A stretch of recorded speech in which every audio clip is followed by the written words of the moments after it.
का जलता हुआ टुकड़ा लिए गुस्से से हाँफ रही हैं। चचेरे भाई निठल्ला और निकम्मा सोफे पर बैठकर हंस रहे हैं और बड़े पापा चतुर सिंह दरवाजे पर खड़े होकर कलाई घड़ियां देख रहे हैं। अरे ओ कल मुंह ही आंखें फूट गई थी क्या तेरी? या रोटी बनाई है या कोयला? या मुफ्त का ठूसने के लिए बैठी है? इस घर को धर्मशाला समझ रखा है क्या? बड़ी मम्मी माफ कर दो, चूल्हा बहुत तेज जल रहा था और उमस से चक्कर आ गया था, इसीलिए ध्यान नहीं रहा। मुझे मत मारो, बहुत दर्द हो रहा है। अरे कल्लो क्यों अपना खून जला रही है इस मनहूस के पीछे? इसके बाप के मरने के बाद से हमारे घर का तो सुख चैन ही छिन गया है। खिला खिला कर इसकी खाल मोटी करती है, तभी जुबान लड़ाती है। मम्मी ये ऐसे नहीं सुधरेगी, इसकी जुबान बहुत चलने लगी है आजकल। कल कह रही थी कि इसे आगे पढ़ाई करनी है, पढ़ लिख कर लाट साहब बनेगी महारानी। अरे पढ़ाई करेंगी, 9 दिन चढ़े 2.5 कोस। इसे घर का झाड़ू पोछा तो ठीक से होता नहीं है, चलिए शहर की मेम साहब बनने। 2 कोड़े मारो इसे। कल्लो जी गौरी के बाल पकड़कर उसे जोर से जमीन की तरफ धक्का देती है। गौरी का सिर रसोई के काउंटर से टकराता है, चूड़ियां टूट जाती हैं और वो दर्द से चीख पड़ती है और बेहोश हो जाती है। रात के 2 बजे उसे होश आया है। चतुर सिंह, कल्लो और दोनों बेटे अंदर ठंडी हवा में सो रहे हैं। गौरी के माथे से खून बह रहा है। वो हाथ में एक कटा हुआ पुराना तकिया सीने से चिपकाए उनके बंद दरवाजे के बाहर भयंकर उमस और पसीने में खड़ी है। ताई जी, मुझे बहुत तेज गर्मी लग रही है, क्या मैं आपके कमरे में सो जाऊं? अच्छा, हमारे कमरे में सोएगी? कहीं की महारानी पटरानी हो रही है? अच्छा, तो अब तू आधी रात को हमारी नींद खराब करके हमारी जगह सोने के सपने देख रही है? कहीं दिमाग सटिया तो नहीं गया तेरा? भाग यहाँ से। हे भगवान, कैसी है ये मेरी मायके की रात, जहाँ बाहर जून की भयंकर लू चल रही है, सब लोग अंदर सो रहे हैं और मैं, क्या मेरा कोई घर नहीं है? अरे ओ मनहूस की औलाद, अब यहाँ बाहर खड़ी होकर क्या भूतनी की तरह दरवाजे पर मंडरा रही है? जा नीचे उस कोठरी में जाकर मर। और हाँ, बाहर की ये लाइट बंद कर देना, बिजली का बिल क्या तेरे मरे हुए बाप के खाते से आएगा? बड़ी मम्मी, उस कोठरी में एक भी खिड़की नहीं है, घुट घुट कर दम निकल जाएगा मेरा, और वहाँ बहुत मच्छर है, मुझे यहीं फर्श पर। मम्मी, बाहर इसका भौंकना बंद करवाओ, हमारी नींद खराब हो रही है। ज्यादा नखरे दिखाए तो लात मार कर सीधे घर के बाहर फेंक दूंगा, फिर सड़क पर काटना अपनी रातें। कल्लो जी गौरी को जोर से धक्का देकर उस अंधेरे छोटे स्टोर रूम में धकेल देती है और बाहर से लोहे की भारी कुंडी चढ़ा देती है। स्टोर रूम में बंद होते ही गौरी घुटनों के बल बैठ जाती है। मच्छरों का झुंड उसके चेहरे पर मंडराने लगता है और पसीने से भीग जाती है। काश उस दिन दादा दादी ने मुझे इनके साथ में नहीं भेजा होता, मेरी इतनी बुरी जिंदगी नहीं होती। ये मच्छर, ये गर्मी, ये भगवान, मेरा क्या होगा? क्या मेरी रातें ऐसी दर्दनाक रहेंगी? रोते रोते गौरी की आंख लग जाती है। अगली सुबह 5 बजे कल्लो जी चीखती हुई अपने कमरे से आती है। अरे ओ महारानी, जा जाकर हैंडपंप से पानी लेकर आ, मेरे बच्चों को गर्मी हो रही है, परेशान हो रहे हैं और यहाँ पर महारानी को आराम परवाने से फुर्सत नहीं है। अब जा जाकर बाल्टी भर कर लेकर आ। जी ताई जी। सुबह के 6 बज रहे हैं। गौरी नीली प्लास्टिक की भारी बाल्टी हाथ में लिए बाहर हैंडपंप से पानी भरकर ला रही है। उसकी आंखों के नीचे काले घेरे और दोनों पैरों और हाथों पर मच्छरों के काटने के बड़े बड़े लाल निशान उभरे हुए हैं। पड़ोस की विमला चाची हाथ में चाय का कप लिए अपनी गैलरी से ये सब देख रही हैं। अरे ओ कल्लो रानी, जरा बाहर तो आ रही, देखना जरा अपनी इस भतीजी गौरी के हाथ पैर, इतने मोटे मोटे फोड़े कैसे पड़ गए इसके पूरे शरीर पर, जैसे किसी ने मधुमक्खी का छत्ता छोड़ दिया हो इस बेचारी पर। अरे विमला चाची, क्या बताएं तुम्हें, ये गौरी जो है ना, पूरे घर की मिठाई अकेले ही सफा चट कर जाती है अंदर बैठ के। अब तुम तो जानती हो, जिसका खून इतना मीठा होगा उसे तो मच्छर ज्यादा काटेंगे ही ना, सारा खून चूस गए इसके। देखो, हमारे निठल्ला निकम्मा को तो एक मच्छर भी नहीं छूता। हाँ चाची, मुझे अच्छे से पता है कि इस घर में किसका खून मीठा है और किसकी जुबान कड़वी है, जो रात दिन मेरे जीवन में जहर घोल रही हैं।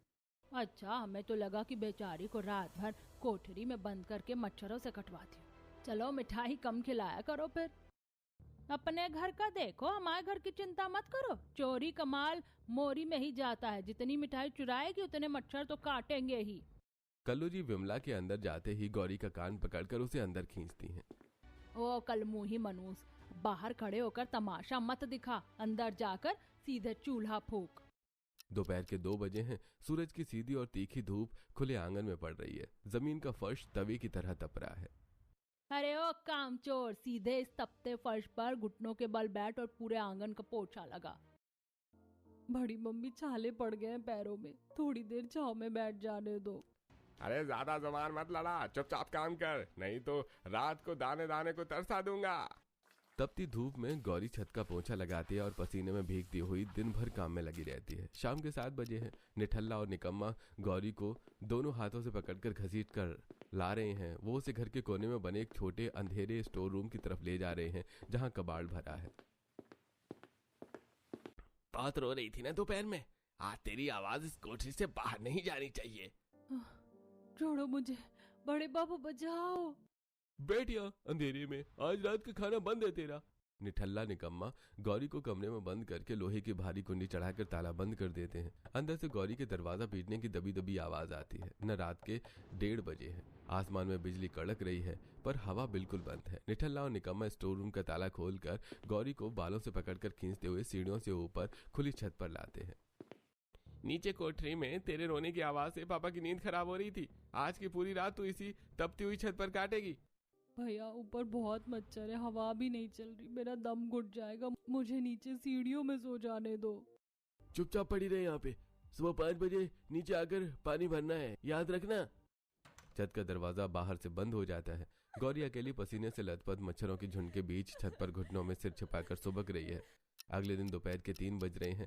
बाहर जून की चिलचिलाती धूप और भयंकर गर्मी है। रसोई के कोने में एक स्टील की थाली में सूखी फफूंद लगी बासी रोटियां रखी हैं। गौरी पसीने से पूरी तरह भीगी हुई है और उसने ताई कल्लो जी के जबरदस्ती करने पर ऊन का भारी सर्दियों वाला स्वेटर पहन रखा है। बड़ी मम्मी, भगवान के लिए मुझ पर तरस खाओ। जून का महीना, इस भारी स्वेटर में मेरा दम घुट रहा है, बहुत पसीने आ रहे हैं, मुझे दूसरे कपड़े दे दो। अरे ओ महारानी, नए कपड़े क्या तेरे लिए आसमान से टपकेंगे? गर्मियों के कपड़े फट गए तो क्या इन सर्दियों के कपड़ों का अचार डालेगी? चुपचाप पहन इसे, नहीं तो धूप में खड़ा कर दूंगी। ज्यादा नखरे मत कर, ले चुपचाप ये रोटी खा और बर्तन मांजने बैठ। भैया ये 3 दिन पुरानी बासी रोटी, इसमें से बदबू आ रही, मुझसे नहीं खाई जाएगी। खानी तो यही पड़ेगी, नहीं तो आज का क्या अगले 2 दिन का दाना पानी बंद कर दूंगा। हमारी मम्मी के दिए कपड़ों और खाने पीने में मीन वेग निकालती है। तभी चतुर सिंह कमरे से बाहर आकर कड़कड़ाते हुए चिल्लाते हैं। निठल्ला निकम्मा, इसका रोना धोना बंद कराओ। जरा सा काग क्या कह दिया जैसे पहाड़ टूट पड़ा इस पर। इसे ले जाकर वापस कोठरी में बंद करो, इसकी अकल भी ठिकाने आएंगी। उस भयंकर गर्मी में भारी स्वेटर पहने गौरी को निठल्ला और निकम्मा जबरदस्ती धक्का देकर फिर से उस अंधेरी कोठरी में डाल देते हैं। गर्मी और भारी कपड़ों के कारण गौरी का चेहरा लाल पड़ चुका है। वो बेहोश होने की हालत में फर्श पर गिर जाती है। तभी कल्लो जी के फोन पर गांव से राजेश्वरी जी का फोन आता है। कल्लो जी तुरंत गौरी को घसीट कर अपने पास लाती हैं। उसके बाल पीछे से कसकर पकड़ लेती हैं। हेलो, अरे हाँ माँ जी, पाए लागू। हाँ सब ठीक ठाक है शहर में। गौरी? हाँ, गौरी तो मेरे पास ही बैठी है, बड़े लाड प्यार में है। हाँ कल्लो बहू, जरा हमारी गौरी से बात तो कराओ, बड़े दिन हो गए उसकी आवाज सुने। ठीक से तो है ना मेरी बच्ची? ले बात कर, और याद रखना अगर एक शब्द भी उल्टा सीधा मुंह से निकाला तो तेरी खाल उधेड़ दूंगी। हाँ दादी, मैं बिल्कुल ठीक हूँ। बड़ी मम्मी मुझे बहुत प्यार से रखती हैं, रोज अपनी पसंद का खाना खिलाती हैं। आप अपनी सेहत का ध्यान रखना। गौरी बेटा सुनो, शहर के बड़े रईस देव प्रकाश अग्रवाल जी के बेटे आकाश का रिश्ता आया है तुम्हारे लिए। बहुत बड़ा खानदान है, वो लोग लड़की देखना चाहते हैं, इसलिए हम भी कल सुबह तक शहर आ रहे हैं, वहीं बैठकर बात पक्की करेंगे। गौरी के हाथ से फोन छूटकर सोफे पर गिर जाता है। वो डर और घबराहट से थर थर कांपने लगती है। चतुर सिंह तुरंत फोन काटकर आगे आते हैं। अरे बाप रे कल्लो, ये क्या सुन रहा हूँ मैं? है? अगर माँ बाबूजी कल सुबह यहाँ आ गए और उन्होंने गौरी का ये हाल देख लिया, ये फटे पुराने कपड़े और चेहरे पर मार के निशान और मच्छरों के चकत्ते, तो छोटे भाई के गांव वाली सारी जायदाद हमारे हाथ से निकल जाएगी। वो सब गौरी के नाम कर देंगे। मम्मी, इस कलमुई का रिश्ता इतने बड़े अग्रवाल खानदान में कैसे हो सकता है? वो तो शहर के सबसे बड़े रईस हैं। तुम सब चुप रहो, अभी 2 दिन का समय हमारे पास। भागते चोर की लंगोटी ही सही, इस शादी के बहाने हम गांव की सारी प्रॉपर्टी पहले अपने नाम करवा लेंगे। चतुर सिंह जी, तुम अभी इसके हुलिया को सुधारने का बंदोबस्त करो, वरना हमारा पूरा खेल बिगड़ जाएगा। कल्लू जी की बात सुनकर निठल्ला और निकम्मा कुटिलता से हंसने लगते हैं। चतुर सिंह अपनी जेब से पैसे निकालकर निठल्ला को देते हैं। निठल्ला, ये पकड़ पैसे, अभी इसी वक्त बाजार लेकर जा इसे, और 2 जोड़ी पटरी वाले सस्ते सूट और एक प्लास्टिक की चप्पल दिलाकर ले आए से। और हाँ, रास्ते में मेडिकल स्टोर से वो मच्छरों के चकत्ते और मार के निशान मिटाने वाली क्रीम जरूर ले आना। हाँ पापा, आप चिंता मत करो, इसका ऐसा हुलिया बदल दूंगा कि लड़के वाले और दादा दादी देखते ही रह जाएंगे, किसी को शक भी नहीं होगा। तभी कल्लू जी गौरी को बालों से पकड़कर सोफे के पास खींचती है। और सुन रे कल मुही, ये जो नए कपड़े और क्रीम मिल रही है ना तुझे, ये सिर्फ 2 दिन का नाटक है। अगर कल लड़के वालों के सामने तूने जरा सा भी रोना धोना किया या दादा दादी को अपनी आप बीती सुनाई तो विदाई से पहले तेरा वो हाल करूंगी कि यमराज भी कांप उठेगा। सीधे जायदाद के कागजात पर साइन करेगी, तू समझ गई? हाँ हाँ बड़ी मम्मी, मैं कुछ नहीं बोलूंगी, जैसा आप कहोगे मैं वैसा ही करूंगी, मुझे मत मारना। अगले ही पल निठल्ला गौरी का हाथ बेरहमी से पकड़कर उसे झटके से घर के बाहर बाजार की तरफ घसीटते हुए ले जाता है।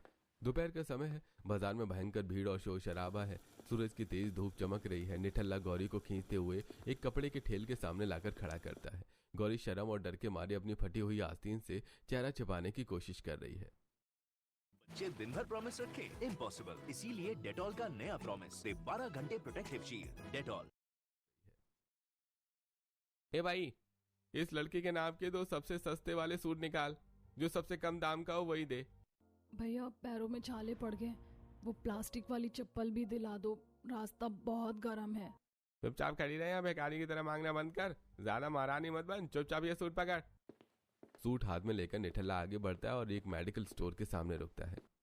भैया, इस लड़के के हाथ पैर पर जो मच्छरों के काटने के लाल निशान है ना, इन्हें 2 दिन में गायब करने वाली कोई तगड़ी क्रीम दे दो जल्दी से। भाई साहब, ये सिर्फ मच्छरों के निशान नहीं लग रहे हैं, कुछ चोट के भी हैं। अरे तो डॉक्टर, तू अपना ज्ञान अपने पास रख, जितनी दवा मांगे उतनी दे, ज्यादा बकवास मत कर। दुकानदार सहम कर क्रीम दे देता है। निठल्ला वो क्रीम और कपड़े गौरी के हाथ में जोर से मारता है। ले इसे पकड़ और चल घर। घर चलते ही पूरा शरीर पर मल लेना।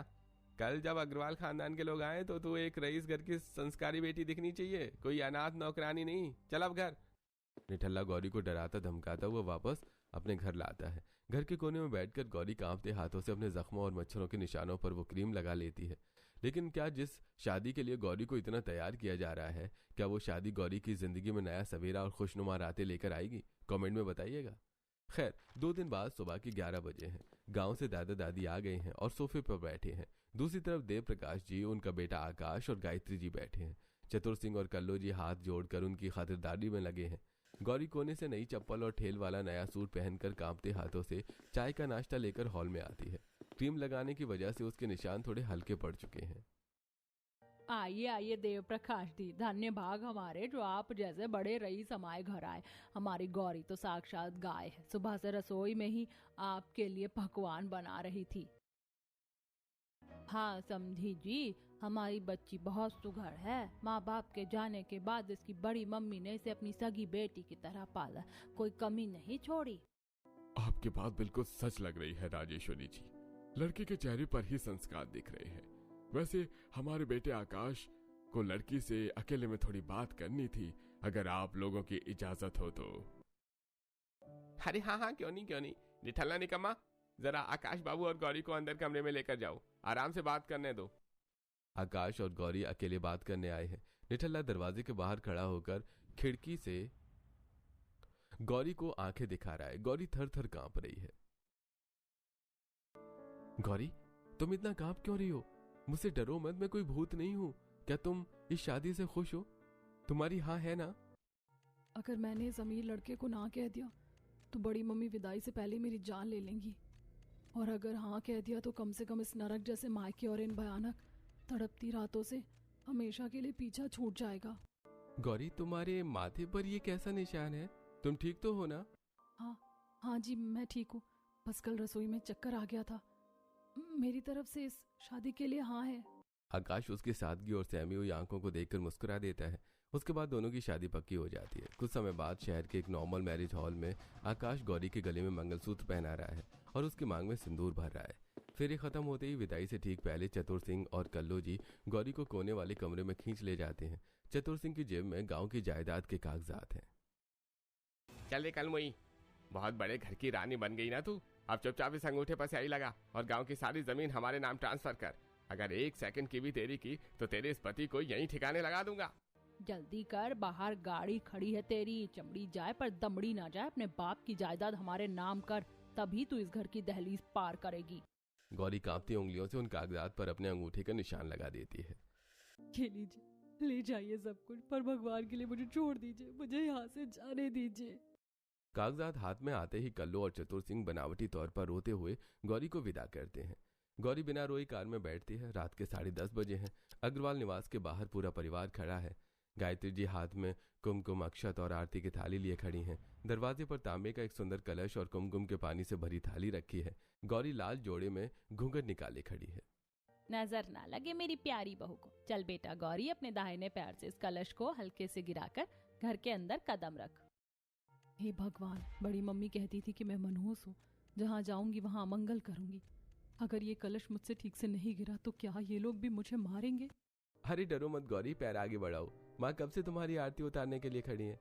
गौरी कांपते हुए पैर से कलश को हल्के से ढकेलती है और कुमकुम की थाली में पैर रखकर जैसे ही सफेद फर्श पर चलती है, उसके पैरों के सुंदर लाल निशान छप जाते हैं। गायत्री जी तुरंत आगे बढ़कर उसे गले लगा लेती हैं। आज से ये घर तुम्हारा हुआ बेटा। राधा, लखन, जाओ अपनी भाभी को घर के अंदर ले जाओ। चलो भाभी, आपको आपका नया कमरा दिखाते हैं। रात के 11:30 बजे हैं। आकाश के कमरे में एसी चल रहा है, जिससे ठंडी ठंडी हवा आ रही है। बेड पर मखमली गद्दे और सुंदर चादर बिछी है, लेकिन गौरी उस आलीशान बेड पर न बैठकर कमरे के सुदूर कोने में फर्श पर जमीन पर घुटने मोड़कर सिकुड़ कर बैठी है। उसने डर के मारे न तो एसी का रिमोट छुआ है और न ही लाइट बंद की है। आकाश कमरे में आता है। गौरी, अरे तुम यहाँ नीचे फर्श पर क्यों बैठी हो? और इतनी गर्मी में कमरे का एसी और पंखा क्यों बंद कर रखा है? देखो तुम पूरी पसीने से भीग गई हो। मुझे माफ कर दीजिए, मुझसे बहुत बड़ी गलती हो गई। मैं आपके इस कीमती बेड को गंदा नहीं करना चाहती थी। मुझे बस इस कोने में फर्श पर ही सो जाने दीजिए। मैं कोई आवाज नहीं करूंगी, प्लीज मुझे मारना मत। अरे पागल हो क्या गौरी? तुम मेरी पत्नी हो, इस घर की लक्ष्मी हो। ये बेड, ये कमरा, ये सब कुछ तुम्हारा ही है। तुम्हें यहाँ फर्श पर सोने की कोई जरूरत नहीं है। आकाश उसे सहारा देकर फर्श से उठाता है और बड़े प्यार से मखमली बेड पर बिठाता है। उसके बाद आकाश अलमारी खोलकर उसमें सजे सुंदर कपड़े दिखाते हुए मुस्कुराता है। ये देखो अलमारी, इसमें जितने भी नए सूट और साड़ियां हैं वो सब मम्मी ने खास तुम्हारे लिए खरीदे हैं। जाओ पहले बाथरूम में जाकर फ्रेश हो जाओ, तुम्हें बहुत आराम मिलेगा। गौरी डरते झिझकते हुए आलीशान बाथरूम में जाती है, जहां शावर से ठंडा ठंडा पानी गिर रहा है। जब वो कपड़े बदलकर बाहर आती है तो कमरे की ठंडी एसी की हवा उसके चेहरे को छूती है। अरे आ गई तुम? आज तो बहुत ज्यादा गर्मी है ना बाहर। अच्छा हुआ तुमने कपड़े चेंज कर लिए। चलो आओ यहाँ पर, मैंने एसी चला दिया है, तुम आराम से सो जाओ। क्या मैं इस पलंग पर एसी की हवा में मैं यहाँ सोऊंगी? हाँ गौरी, अब से ये कमरा तुम्हारा भी तो है। आओ चलो यहाँ पर सो जाओ। आकाश के कहने पर गौरी बेड पर लेट जाती है और अपने मायके की तड़पती रातों को याद करते हुए गौरी अपने ससुराल में पहली रात बिना किसी खौफ के चैन की नींद सो जाती है। अगली सुबह 10 बज चुकी है। अचानक घड़ी में अलार्म बजता है। अलार्म की आवाज सुनते ही गौरी हड़बड़ा कर उठती है। हे भगवान, अब क्या होगा? अब यहाँ भी मेरी बेरहमी से पिटाई होगी। मैं इतना देर तक सो ली, बड़ी मम्मी को पता चला तो नहीं। गौरी जोर जोर से रोने और खुद का सिर पीटने लगती है। उसकी चीखें सुनकर गायत्री, राधा और लखन दौड़ते हुए कमरे में आते हैं। गौरी बेड से उतरकर सास गायत्री जी के पैर पकड़ लेती है और बिलख बिलख कर रोने लगती है। माँ जी, मुझे माफ कर दो, मुझसे बहुत बड़ा पाप हो गया। मैं सुबह लेट उठी हूँ, मुझे थप्पड़ मत मारना, मुझे धूप में तपती छत पर मत निकालना, मेरे बाल मत खींचना, प्लीज बड़ी मम्मी की तरह मेरी चमड़ी मत उधेड़ना, मैं अभी सारा काम कर दूंगी। अरे चुप हो जा मेरी बच्ची, चुप हो जा, रोते नहीं है। घी का घड़ा कभी फूटा नहीं करता। तू इस घर की लक्ष्मी है, तुझे यहाँ कोई हाथ भी नहीं लगाएगा। हाँ भाभी, आप बिल्कुल मत डरो, हमारे घर में कोई सुबह जल्दी नहीं उठता। आप जब तक चाहे सो सकती हैं। मैं आपके लिए गरम गरम पोहा और चाय ऊपर कमरे में ही ला रही हूँ। अरे सुनो भाभी, ये आकाश भैया बहुत खड़ूस दिखते हैं पर है नहीं। अगर इन्होंने आपको जरा सा भी डराया ना तो मुझे बताना, मैं और माँ मिलकर इनकी क्लास लगा देंगे। अपनी सासू माँ की ममता और पूरे परिवार का प्यार देखकर गौरी की आंखों के आंसू थम जाते हैं। गौरी धीरे धीरे शांत होती है। तभी आकाश कमरे में दाखिल होता है। माँ, क्या हुआ? गौरी रो क्यों रही है? तुम्हारी तबीयत तो ठीक है ना गौरी? आकाश, जरा अपनी पत्नी के हाथ और पीठ के निशान देखो। ये बच्ची आज सुबह लेट क्या उठी, इसके दिल का खौफ बाहर आ गया। ये हमसे भीख मांग रही है कि इसे धूप में मत भेजना, इसके बाल मत खींचना। उस चतुर सिंह और कल्लो ने इस बच्ची को जानवर बनाकर रखा था। क्या ये लोग इतना गिर सकते हैं? हाँ, लेकिन वो बाद में देखेंगे। पहले इस बच्ची को देखते हैं। बेटा तू नहा ले, हल्के कपड़े पहन ले, फिर नीचे आ जा। जी ठीक है मम्मी जी। सुबह के 10:30 बजे हैं। सासू माँ गायत्री जी रसोई में खड़ी हैं। गौरी हिचकिचाती हुई रसोई के दरवाजे पर खड़ी होती है। गायत्री जी के हाथ में गरम गरम पोहे की प्लेट और चाय का कप है। अरे गौरी आ गई बेटा, चल पहले गरम गरम पोहा खा और चाय पी।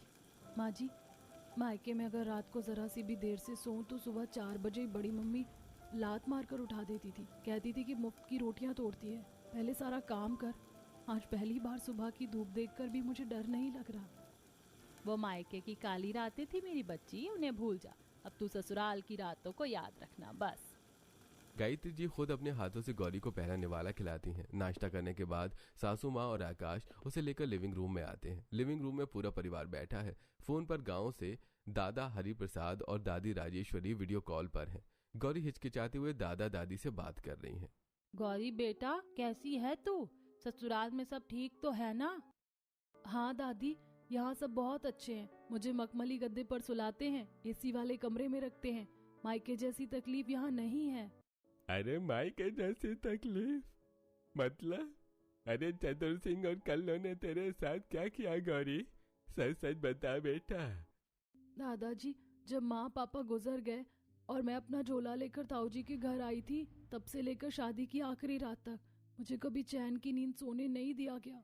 विदाई की रात को भी बड़ी मम्मी ने मेरा गला दबाने की कोशिश की थी और जबरदस्ती अंगूठा लगवा लिया था। गौरी रोते हुए उठकर अंदर चली जाती है। दादा दादी एकदम शॉक्ड रह जाते हैं।